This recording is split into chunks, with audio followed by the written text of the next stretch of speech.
Beep, beep, beep, beep, beep, beep. Yo, Oxfam. Oh, for the love of God, what are these idiots doing? Right, okay, they've not got a bloody good track record, have they, for God's sake? Treatment of people and all sorts of bloody nonsense has been going on, and whatever it is they've been up to, these foolish Oxfam people. Right, so, become a warrior teacher. You can see the details in the Dubras. We're now in the last few days of signing up to come and have a Q&A with me, which is happening in the next few days. Come and have a Q&A on Teams and find out a bit more. If you'd like to find out a bit more about what it's about or ask me a few questions, then please do send me your details. Subscribe, buy me a coffee, or indigestion, buy me a coffee, whatever it may be, yeah, the usual stuff. So let's have a look at this, right? This is an article that was written by Tomiwa Owolade on the 27th of March, and it's absolutely tremendous. The links are in the Dubras, right? Okay, so let's go for this. The headline alone is worth the price of entry. Snooty Oxfam's war on words is a disaster zone. I concur. I absolutely concur. Tomiwa, I do concur with you. The charity's new inclusive language guide is muddled ideological nonsense that gravely undermines its mission statement. The joy of this article, which you can read in the Dubras, is it gives a historical background to Oxfam that I never knew, and I love a bit of new stuff. So it was quite interesting to have this laid out for me in a way that I could easily take on board. So Oxfam was founded to fight poverty in 1942. A group of Oxford academics and Christian theologians organised a campaign to send food supplies to starving people in Axis-occupied Greece. This charity expanded into Oxfam International in 1995, and from the Netherlands to New Zealand, from Canada to Colombia, its vision was enshrined across a confederation of 21 countries to give dignity to the destitute, to provide food for the hungry, to establish safety for the homeless. These are wonderfully noble goals. They retained the moral and intellectual clarity of the original Oxfam. That's the good stuff right there, isn't it? You wouldn't, begrudge them anything. That's the good stuff, right? So how do we get from that to what we've got now? Oh yeah, universities. They train the people that are running the third sector. These goals are now threatened by the culture wars. Chief Executive of Oxfam Great Britain, who's called Dhananjan Sriskandaraj, I hope I've got that right, Chief Executive of Oxfam GB, is correct to claim the charity should not be dragged down into pointlessly divisive debates, that its main concern should be following its vision of greater justice and equality for downtrodden communities across the world. See, now that's where it starts to fall apart. Its vision of greater justice and equality for downtrodden communities across the world. It's the justice word. See, what type of justice? Critical social justice? Is that what they're after now? Visiting territories from Ukraine to Palestine, Dhananjan pondered in a recent Guardian column about what more could we do. The answer, he found, was to use our voice to champion peace and justice, to express solidarity, to ensure people living in challenging circumstances know they are not forgotten. The culture wars get in the way of all this. The title of his Guardian column expressed his overriding message. Oxfam's job is to end poverty. We refuse to be distracted by the toxic culture wars. Well. That didn't last long, did it? Yet, when Oxfam decided to update its inclusive language guide this month to describe women as breastfeeding people, here we go. It's the usual crap, isn't it? Breastfeeding people who menstruate. To use the phrase sex assigned at birth, they're captured. They're completely captured. One of the greatest organisations built post the horror of the Second World War. Was it post or was it actually during? Hang on. During the horrors of the Second World War, has fallen to the same crap that has come out of the university arse and dribbled its way into every HR department, school and education establishment, the civil service and NHS. It's the same crap, right? So they updated it. Dhananjan is right for that the culture wars are distracting Oxfam from its original purpose, but this observation works more as a criticism of Oxfam than anything else.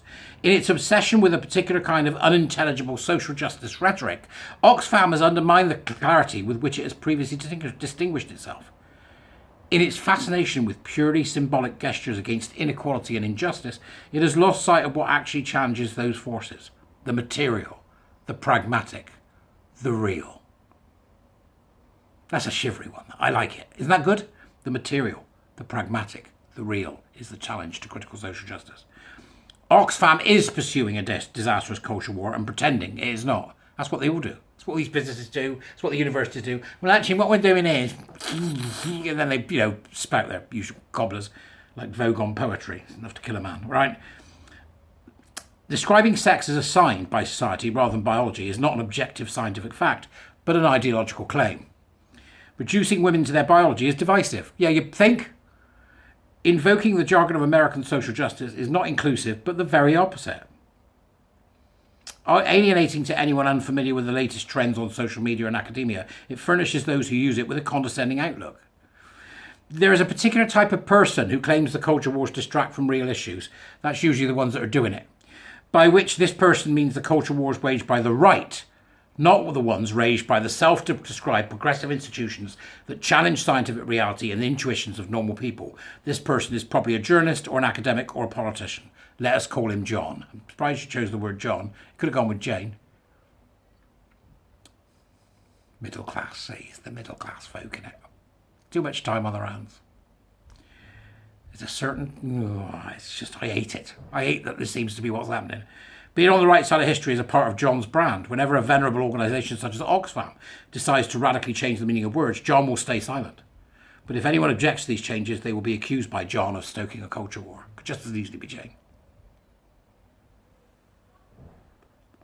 John is never a culture warrior himself. He is a perfectly sensible man who just happens to be happy for women's rights to be compromised rather than protected. There you go, there's the bloke in him.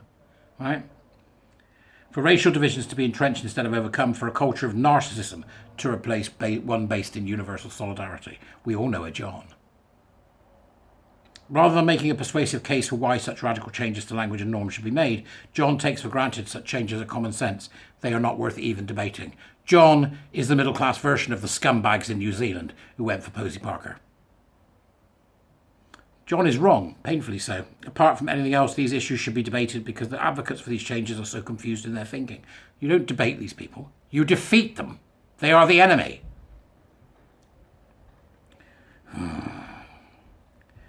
The inclusive language guidelines claim, for instance, that whilst the majority of the time we use the spelling woman in some contexts, it may be appropriate to use womexen, which can be seen as a mark of inclusion and solidarity. Yeah, with what? Communism. If you think that is the end of it, you'll be wrong. Some trans people, it continues, object to the phrase on the basis that trans women are women, and the use of womexen might suggest otherwise. Trans women aren't women. Not any kind of women.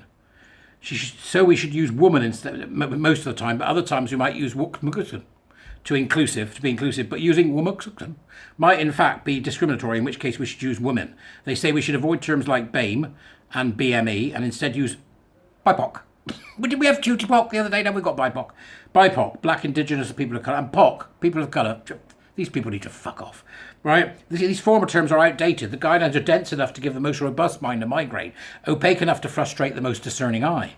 The Inclusive Language Guide claims to be a resource to support people in our sector who have to communicate in English, to think about how the way they write can subvert or inadvertently reinforce intersecting forms of inequality that we work to end.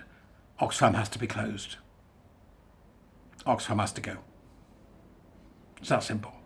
They've got to empty it out. It's a shame, isn't it? Well, that's the only way we can deal with it.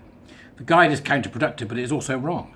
It says we further recognise that this guide has its origins in English, the language of a colonising nation.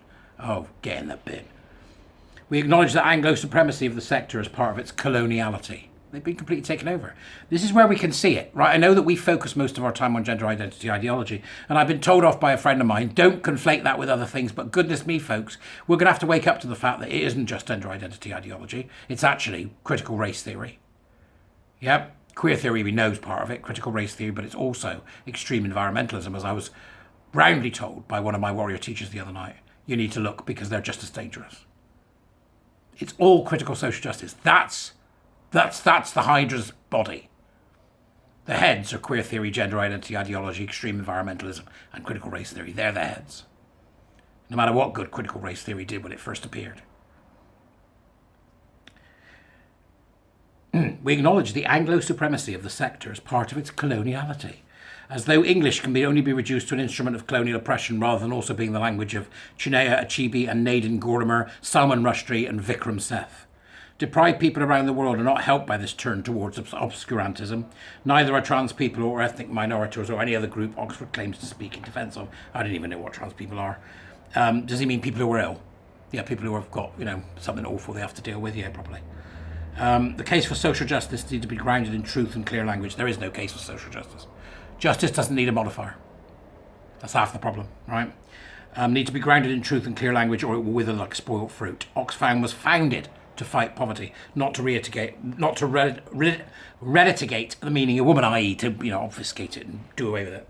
If charities and organisations continue to wage a cultural war against reality, all of us have a duty to respond by affirming the importance of truth in genuinely guaranteeing the dignity of every man and woman. This will ensure the legacy of the original Oxfam does not go to waste. It's a brilliantly written article, and I think one that you should read. So it's in the Dubris, right? It's that time of the evening. It's crepuscular. That's a good word, isn't it? Crepuscular. It's my favourite time of the evening. It's like during the sundown, It just seems to me that we are gradually seeing that it's not just gender ideology and queer theory, it's the others too.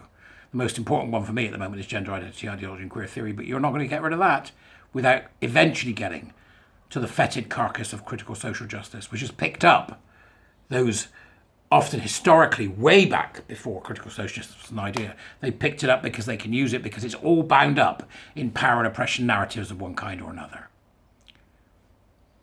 That's what we fight. That's what we fight for. We fight so that the likes of Oxfam, which should die now, really, can actually end up with a legacy that's worth having, because that's all it will end up being known for if it's not careful. Because this stuff is poison. Okay, folks, come be a warrior teacher, buy us coffee. Oxfam, get in the bin. Draw.